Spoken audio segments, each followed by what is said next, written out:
I am 37 and my wife is 36. We have three young children, a 7-year-old son and two daughters, 5 and 3. We have known each other for 16 years since college. We became platonic friends back in college, but she was in a relationship back then. 3 years after she graduated college, she came to me for some consulting work, and I later helped her to start her own business, including assisting on financing. We became close, and she broke up with her ex-boyfriend. Then we started dating. She ended her relationship before we started dating, so she wasn't having an affair with me. Over the years, after we got married, we had a family friend that was married but was planning on leaving her husband. They shared 2 kids, and she was having an affair with another man. Let's call her Kate. Kate and I have known each other for a while, longer than my wife, but we weren't friends. I introduced her to my wife, and they hit it off. They started getting closer 2 years ago when Kate began having an affair behind her husband's back, and now they're both best friends. During the period Kate was committing an affair, she would tell my wife about it. She would give her play-by-play updates like a soap opera. They would spend hours discussing it and getting all excited like schoolgirls. It was almost like an adventure or some kind of scavenger hunt to them. Really depressing for me to observe. My wife never talked about it with me. In fact, she tried to hide it from me and refused to tell me what they are talking about when I asked her about it. However, I heard bits and pieces of it while she was on the phone. It is hard not to overhear them talking on the phone about it. Kate's affair wasn't just about a quick fling. She was trying to leave her husband because she was now in love with the affair partner. She continued on with her marriage because she wanted to be properly compensated when she finally divorced him, so she was getting her ducks on a row. I didn't hear much, but from the little I heard, they were having an affair on her husband's dime, and I felt bad for him. It was really uncomfortable for me how they were laughing and having fun over trying to break up a family with little afterthoughts of the husbands and the kids. Kate and her affair partner were having excess at the hotel and in their family home when her husband was not around. Sometimes when he travels, she would invite him to her matrimonial home, even while their young kids were under the same roof. I was really upset about this. I felt like I should do something. Although I knew her and she's close with my wife, I don't like her. I merely tolerate her because of my wife, and we weren't really close enough to talk about such matters. Additionally, I couldn't expose her openly. Why? I figured she would be angry at my wife because she would think that she told me about it. Moreover, I had proven that she's a bad influence on my wife, and she might put some bad ideas in her head. And that was exactly what happened. My failure to cut ties with her would come back to haunt me. I have met her husband on several occasions, and we have been invited to their anniversaries and their children's birthday before. He's a nice guy. He made good money in real estate. A stand-up guy, really kind and meek. So I couldn't figure out why she would want to leave a guy like that. Especially when I found out that the affair partner she was cheating with was lower on the socio-economic ladder.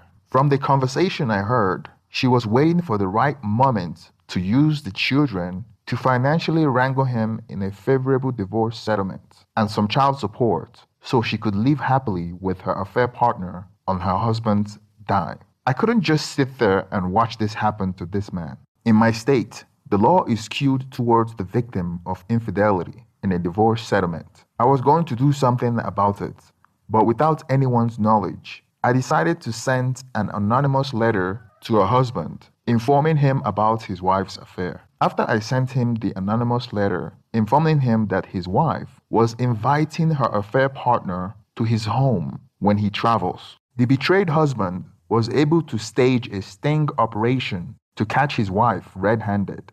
He pretended that he went on a trip, then returned back in the middle of the night and busted her in his bed with another man. The affair partner was lucky to escape with his life because the betrayed husband had a gun with him, but didn't use it. Needless to say, the betrayed husband got the better of her during the divorce settlement. In my state, divorce is usually 50-50 unless infidelity is involved. Then the percentage is skewed towards the faithful party. Of course, she was upset about this and cried to my wife about how selfish and greedy her ex-husband was and how he wanted her to be a slave and didn't want to pay her what she deserved, etc., etc. It was a nasty divorce, but the husband came out on top. We sort of cut ties with her ex-husband after the divorce because my wife was more of a friend to her than her ex-husband. But at this point, I didn't enjoy hanging out with her, but my wife does. I didn't bother to tell my wife what I thought about her best friend. I just thought my wife enjoyed the drama and liked talking on the phone, so I didn't see any harm in it. Fast forward about a year ago, Kate was now divorced. Her affair partner was now her boyfriend. Through some financial wrangling from her ex-husband, they were able to buy a house, and over the years, we became friends with them. Me and my wife would go to a couple's date with them, and they became friends with us. Over the past year, I have gradually become more depressed and unhappy, and that coincided with when my wife became close with Kate. But it has gotten worse this 9 months of hanging out with them as a couple. I believe this was down to small changes in my wife's behavior towards me. I have a history of depression, but it hadn't gotten bad enough for me to feel like I needed to speak to someone or be on medication. I felt like Kate was driving a wedge between me and my wife because what little time I have to spend with my wife, she would be on the phone with Kate. She used to answer her phone in my presence, but then she started being secretive with her phone, running off to the garage or to the backyard to answer her phone. She would schedule couples date nights with Kate and her boyfriend, and also picnic with the two families when she knew that I couldn't make it. She started becoming more distant at home, playing shows on the television that she knows I couldn't bear to watch to put me off when I joined her in the living room to spend some time with her. She would sit with me for 5 minutes, then leave to go to bed. It happened several times, and it started affecting me more and more. The small changes were nothing when taken individually and creeped in slowly, but over time accumulated and started to make me feel isolated, lonely, and unloved. This lowered my mood over a period of 6 months to the point that I really felt like it may be time for therapy. I reached a breaking point a month ago when my wife told me that we would join Kate, her boyfriend, and her kids on a Friday evening for a games night at their house. I felt excited because I thought maybe my wife has come to realize that she hasn't been including me in many of her activities and has realized that she has been moving away from me. Little did I know that the only reason I was invited was because it was mandatory couples night. The plan was to drive to Kate's house, where they hired a babysitter for their kids, and the babysitter would watch our kids as well, so we could go out to a couples event that was hosted by one of my wife's clients that would later turn out to be her affair partner. It was a casual event at a restaurant. The restaurant was nice. It was lavish, and all meals paid for. We sat at a 4-seat table, one couple facing the other. My wife spoke with Kate extensively, and Kate spoke with her boyfriend as well. They were all having fun, and never at any moment did any of them turn to talk to me. I felt isolated. I felt like I was intentionally being sidelined from the conversation. I felt ignored. I tried to join in, and it was awkward. Their responses were short, not rude, like the air got sucked out of the conversation, like I just interrupted their fun. After the restaurant, it was a quiet ride to Kate's house to pick up our kids. My wife wanted us to stay at their house for some games, but I told her that we needed to leave because I wasn't feeling well, and I said that in front of Kate and her boyfriend. On our ride home, my wife started blaming me for ruining the night. She made me feel like I was the biggest meathead, obnoxious and friendless, a lost cause with no hope that others merely tolerate because of my financial success and because I was married to her. When I responded to my wife that I felt like I was being ignored and everyone was feeling awkward towards me, she said that I had been the one that was acting awkward with everyone. She said that Kate asked her why I was being so quiet. Kate apparently told my wife that I was acting strange and moody and was inquiring if they had done anything to annoy me. I was so low at the moment that I internalized that comment to the point that I broke down when I was alone. I felt like I was perceiving a different reality than everyone else, and my mindset was altering my perception of the external world, creating things that are unreal, and feeling like my wife is distant, and distorting every action she takes as a negative reflection towards me. However, to me, it was clear as day that my wife is being distant from me. We haven't had intercourse in 3 weeks, and she had been rejecting intimacy with me for months now, using one excuse or another. After our last daughter was conceived 2 years ago, we decided that we have had enough children. So I had a vasectomy to prevent my wife from getting pregnant again, because it wasn't recommended that my wife be on birth control due to all the side effect that comes with it. After our conversation that night, my wife refused to spend time with me. She went and stayed with the kids till I fell asleep. Then she came back to bed. She wouldn't allow me to touch her, and it went from bad to worse over time. She was deliberately avoiding intimacy with me. Then one day, my wife called me and told me that she was going to be home late. So I decided to take my kids out to get some fresh air and take in the sun. I took my son and 2 daughters to the park for a walk. I was pushing my 2 daughters on their twin baby stroller while my son was beside me. My wife was still at work at that time. She normally takes them out on their strollers. I remember looking for a baby pacifier on my kid's diaper bag. I know my wife normally keeps them there. She uses the bag when she is out with my youngest daughter. I was searching through the bag. Then I saw something that I didn't know what it was. I would later find out that it was my wife's Plan B, or morning after pill. I didn't immediately know what it was. I thought it was something that had to do with the kids because it was obviously in the diaper bag. It says on the plastic container, Plan B 1 step. Out of curiosity, I took a closer look at it and I read the instruction to understand what it was. After reading it, I understood what it was. So I was wondering, what was it doing in the baby's diaper bag? Or why would my wife be in possession of a Plan B? I thought maybe our babysitter left it there, which would be strange because the babysitter was an old woman. Why would an old woman need Plan B? Additionally, the babysitter rarely used that bag and never take the kids for a walk. So many thoughts were running through my mind at the time. So I left the Plan B pack back in the bag, thinking that I would confront my wife when she returns home. When I returned back home after taking the kids for a walk, I didn't remember to remove the Plan B pill out of the bag. The following day, in the evening, I remembered about the pill and went searching for it in the bag, and it was gone. That was really upsetting because I started doubting myself. Maybe my mind was playing tricks on me. I can't tell what is real. Was the morning after pill I found real? What happened to it? Why was it there? It doesn't make any sense for it to be there. There are no viable explanation for it to be there. Was I mentally ill and being delusional? Could I accidentally take my own life thinking something else? I was thinking that I was a danger to myself and my family. My panic escalated and I became completely incapable of forming coherent sentence. I didn't bring up the pill with my wife since it might show evidence of my further mental demise if she denies it, which she would have. The pill was a turning point because the memory was so vivid that it couldn't have been a dream. I tried to justify it by saying that she was holding it for someone she knew couldn't or wouldn't buy it. Maybe doing a friend a favor or helping them. I know that's a stretch, but I had to find a way to sleep at night. The following week, it bothered me so much that I tried to indirectly bring it up in a conversation by saying that excess was more fun when I knew she was going to get pregnant. She responded that it wouldn't be for her because she doesn't want to have another child.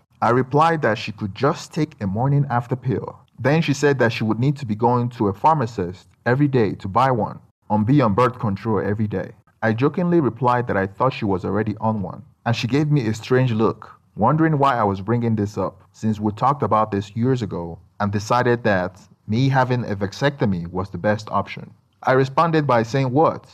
I asked her directly, when was the last time she took a morning after pill or a birth control? She was confused by the question because she assumed that I already know the answer to that question. She then said that she hadn't seen a morning after pill or birth control for years and wouldn't even know what it looks like. Confused at this point with my mind racing, I asked her whether she had taken a morning after pill recently, and she said no, saying that the last time she took it was when she was in the university. As you could imagine, this did nothing to improve my mental health. I went to a massage parlor the following day after work to calm myself down and remove tension from my muscles and try to take my mind off the thoughts that I might be going crazy. It took a bit, but I was able to regain my composure. After 2 weeks of going to therapy, working out, and getting some massage to relax my muscles. I felt like my chemicals were within balance, and it was clear to me that my wife was committing an affair. There were so many dots that I could connect in my mind. The only reason why she was in possession of a morning after pill was because she was having unprotected excess with somebody else. And she recently started answering her phone calls away from me even when Kate calls her, something she wasn't doing before. Knowing how Kate was and how she was speaking with my wife during her affair years ago, I figure my wife is doing the same thing to me as well. This might all be crazy talk, but the only way I could find out was to get hold of her phone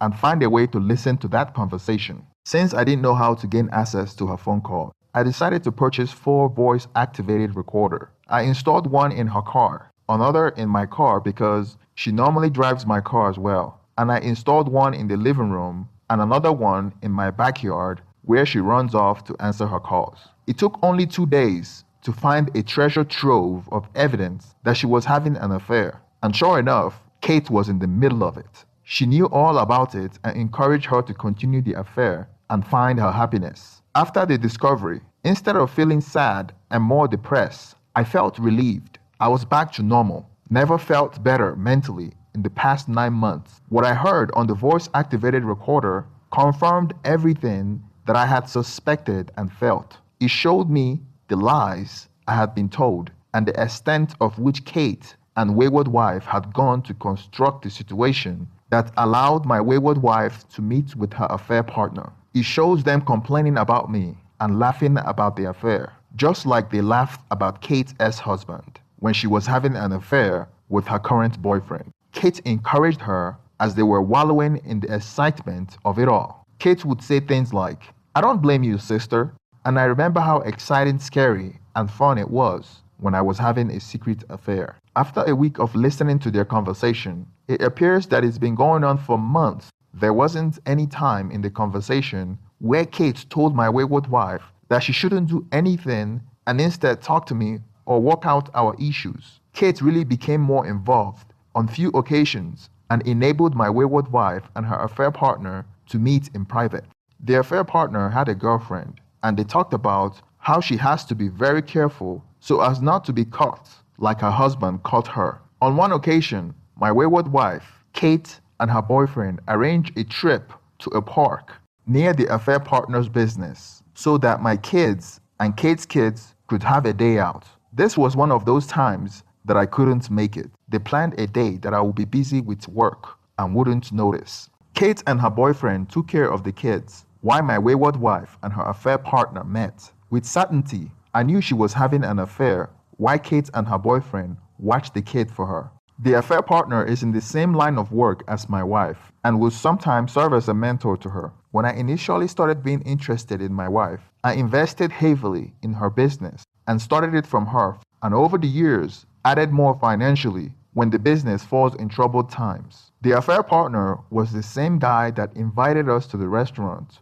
with Kate and her boyfriend, where I felt like I was intentionally being ignored, even though it would have been completely normal for her to have met up with a affair partner because of their business relationship. The fact that she admitted on the voice-activated recorder that they had excess is plenty of proof enough. She mentioned that it happens both in his office and hotels, and that was 2 weeks of audio recording. So I assume the affair has been going on for much longer. There have been several, and Kate knows, almost like she was cheering my wayward wife on. I had audio evidence of everything. I was under the impression that I was losing my mind suspecting her, but it turns out that my intuition was correct. I have never hated being right about anything like I hate being right about this. When I confirmed the affair, it was like a weight was lifted, and instead of feeling paranoid, maniac, and out of control, I felt calm. I still have low moments, but they pass in maybe a couple of minutes. I am sure there is worse to come, but for now, I am using this to get me through the rest of the week. The divorce split for assets in my state would be 50-50, and the child custody will be determined based on the best outcome for the kids. I am hoping it will be 70-20 or 70-30 split. In my case, if I could provide proof of infidelity, I am not sure whether the voice-activated recorder alone is strong enough evidence. The research I have done so far says that it comes down to catching them on the act. And I quote, "Woman, kissing or engaging in other acts of affection." I'm not sure what other acts of affection is defined as, whether recorded calls between her and her affair partner counts as such. But I need to consult a lawyer to get some clarity. I will be patient and play it close to my chest to see if I can collect more evidence so I will have a stronger case. Regardless of a beneficial split, I will still be taking a hit because even though she has her own business, her income pales in comparison to mine. I have always been the breadwinner. She spent most of her income on herself, while mine is used to pay all the bills, including mortgage, for the past 12 years. I helped her set up her new business, supported her, and tried to give her and our kids the best life I could. But she turned on me and started cheating on me. I have a meeting with my new therapist today, and I read a bunch of articles, and they have helped me gain some perspective, though I have barely eaten for the past few weeks since discovery and slept maybe a total of 15 hours. I have told a couple of friends of mine, and they act as support network. I am going to add more, but want to keep the footprint small for now, as my wayward wife have no idea I know. None of the friends I told are mutual friends, so it's easier to control the message. Moreover, I needed people to speak to besides my therapist, because it is tough acting normal around my wife, knowing that she's carrying on an ongoing affair. My plan tomorrow involves removing the kids from the house for a few days, then begin the confrontation in the evening. What shocked me most was the devious deception. Even when I clearly heard her talking with the other man about how he made her feel and how she loves him, she was still telling me she's happy, saying she loves me and wants me to be happy. And she thought that my depression may be flaring up. Last night, I saw her leave the bedroom to answer her phone in the backyard. After about 45 minutes away, she came back and kissed me goodnight, like we always do. Then this evening, I listened to the voice-activated recorder, and she was telling her affair partner how fun it was to have intimacy with him and how boring I was. It was like a stab in the back. She clearly thinks that I'm some sort of cock, and it gives her excitement to see me suffer. In due time, I also plan to expose the affair partner. He has a girlfriend, and I am sure she would like to know about his cheating ways. If everything goes as planned, I will be asking wayward wife to call her and explain. Otherwise, she will be getting a call from me. I want her to not have to deal with her cheating boyfriend as much as I don't. Update: it's been 2 weeks since I have been recording my wife with Kate and her affair partner on the voice-activated recorder. Interesting conversation yesterday. When I was upstairs sleeping, she came downstairs late at night to talk to her affair partner on the phone. I heard her on the recording speaking with the affair partner and was trying to initiate a meetup with him, but he was too busy. Then she told him that, and I quote, "I am unbelievably horny, and if you don't meet me tomorrow, I'm going on Tinder." She said that while I was laying in bed upstairs, and she sneaked out to set a XX date with another man on the phone. Like I'm not even a viable or worthy person for excess. This goes to show that reconciliation is not possible for me to consider, because even when she feels horny and her affair partner is not available, she would rather be on Tinder than be intimate with her husband upstairs. To make matters worse, she followed through on it by going on Tinder to look for men. How did I find out? In another interaction with Kate a few days later, I heard on the recording that she registered on Tinder, a dating site, and she met up with some guy on there. It sounded like it was something she was trying out to get some attention or to get her affair partner jealous. And according to what they were saying, it sounded like Kate met her current boyfriend there. So not only is my wife having an affair with the other man, she's also having an affair on Tinder. I took all the evidence to my lawyer for some legal counsel, and he feels like I needed stronger evidence of them being affectionate, especially one that shows them holding hands or kissing. On the recording, you can only hear my wife, and based on her conversation, I could tell who she was communicating with. Well, that's not enough because there's room for denying. The voice-activated recorder barely falls under the umbrella of affectionate because it will sound to an unbiased listener as a one-sided conversation, but with additional evidence of kissing or holding hands or something of that nature would create a stronger case against her. the lawyer gave me the contact of a private investigator that has experience with things like this, and he is trusted by the court and has testified on the stand before. And he wanted me to contact him so he can get some pictures of them together. The downside of the voice-activated recorder is that it takes up to 24 hours for me to get a chance to listen to their conversation. It would have been great if I could get something in real time so I can react to their meetup location. When I got home from the lawyer's office, I called the private investigator. He requested everything from my wayward wife photos to her daily schedule and her license plate number. Additionally, I told him everything I knew about her affair partner. It was really challenging to not confront my wife at the time and act normal around her while she continued an active physical affair with her affair partner. It was difficult to stay calm, to smile, and act normal when you knew your wife had just come back from downing another man's Johnson. I continue to see therapy, have a close group of friends that I speak with. Going to the gym and getting frequent massage helps keep me calm. My plan for confrontation is to, number one, I will explain she has ruined our marriage, destroy all trust, and etc. Number two, I can't imagine her ever voluntarily offering to cut Kate out. But if she offers to go no contact with a affair partner, I may suggest that is not enough and that all enablers must go and see if she gets it. There is so much to think about and so much unpredictability. 3. I would tell her to call the girlfriend of the affair partner and confess to her about the affair. I know she would most likely refuse, but I would try. Update. It's been 3 weeks since the private investigator started following my wife, and he has captured my wife visiting the affair partner's shop once. I suppose the affair happens at his shop. Not sure if that's strong enough evidence because he's one of her clients and would be considered normal for her to visit his shop to meet him. However, the private investigator did his best without going into the shop. Not sure how long I can go on pretending like this. It's not good for my mental state to act normal around her. I may have to take a chance by confronting her if the private investigator doesn't find anything by the 5th day. Update. Great news, sort of. I have been waiting on the private investigator to make progress besides capturing her going to his store.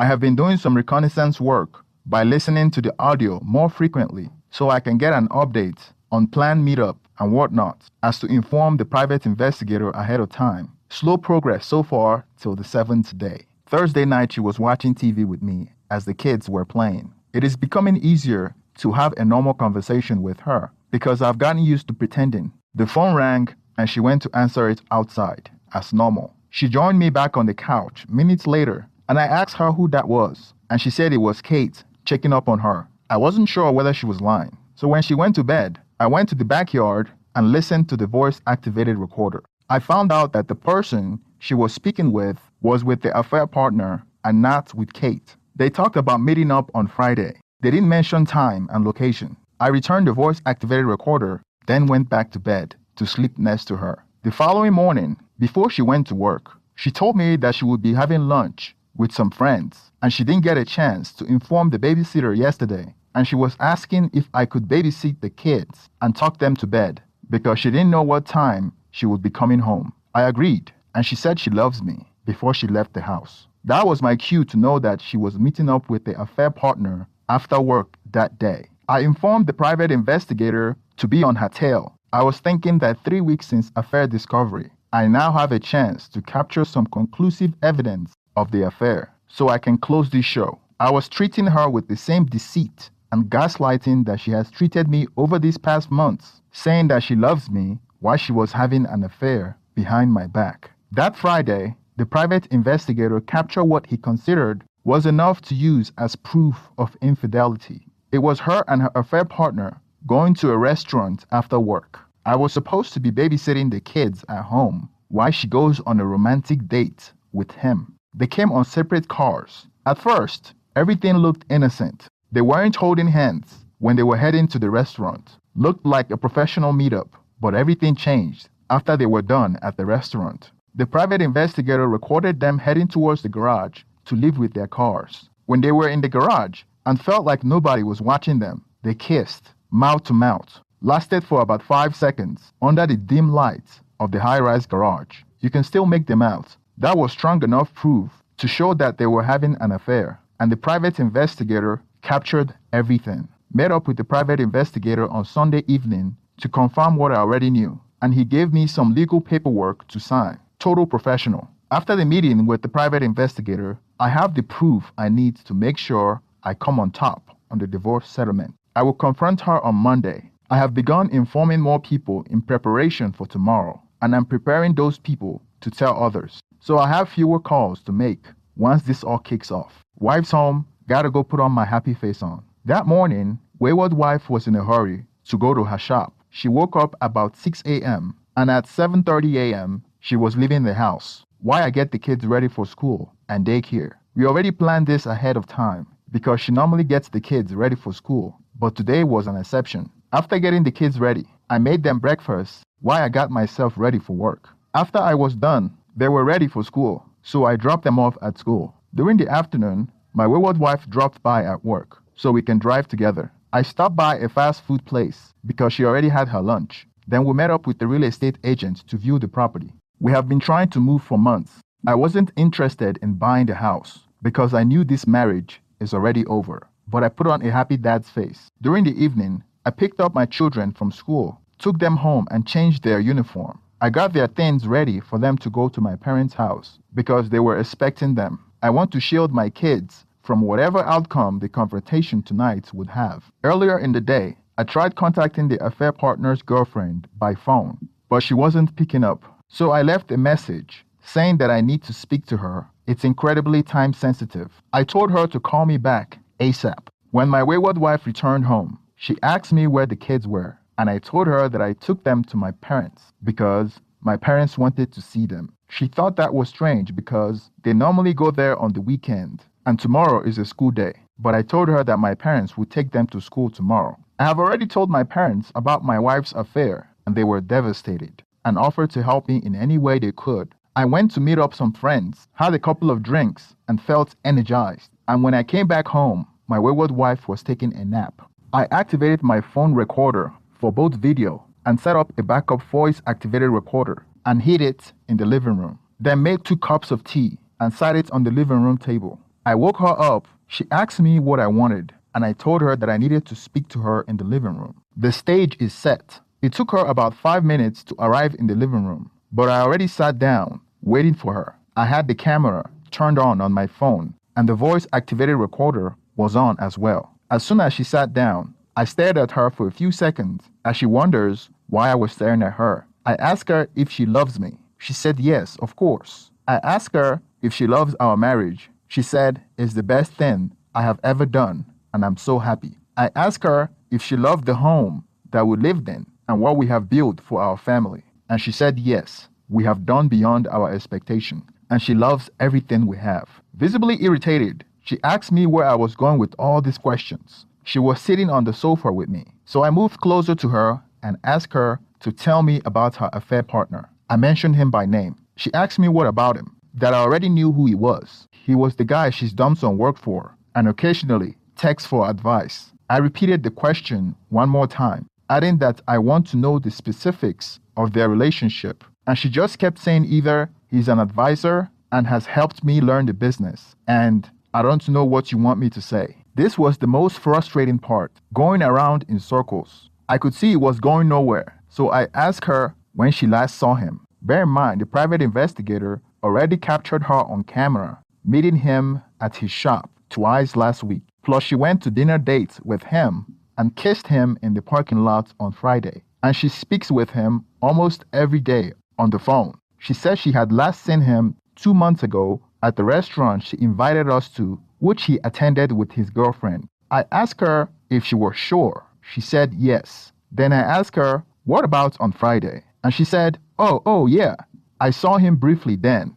Mind you, they had dinner at a restaurant and made out in the garage. Then went on, circles of lies and trickled truthing. It took 2.5 hours of me asking specific questions and referring to an excerpt of the evidence that I had created in order to spot her lies before I managed to get some semblance of coherent answers from her. It includes the fact that they had met up and had excess. She had been exchanging pictures and flirting, and that Kate has been enabling her and covering for her. It's astonishing to see how delusional someone can be.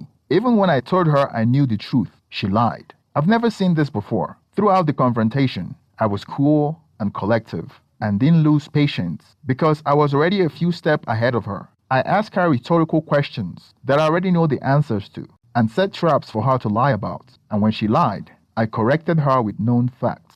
I deflected any blame shifting as she tried to minimize the situation that they only had excess twice. I explained to her how long I have known, even though I found out about a month ago. I convinced her that I have known longer than I actually did, and I have been collecting evidence against her. I told her that I know everything, and every time she was with him. She was shocked when I told her that. She didn't ask me about my source, and I didn't show her any evidence. But I told her that she has been exposed, and some people know and have been telling me about it. I wanted to install a sense of paranoia in her and make her feel like she was the crazy one. She tried to minimize events by limiting the severity of their relationship. Like she would say, "We met up," instead of saying, "We had excess." Then I would question her about what she meant by meet up.